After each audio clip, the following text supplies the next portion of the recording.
abokina na kira na. Ta shiga tana rinki. Bari in sa hands free saboda ki ji. Hello abokina ya ne?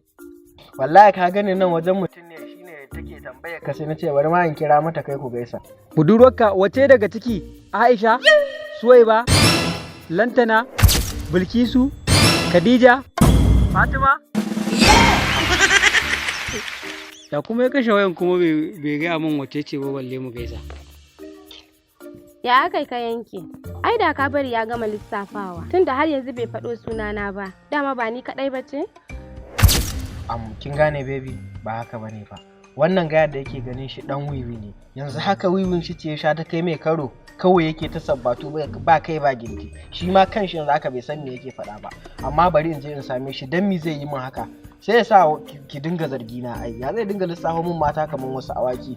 Bari in je in same shi. Ni zai zo ya mai irin wannan rashin mutunci. Bari ina zuwa yanzu.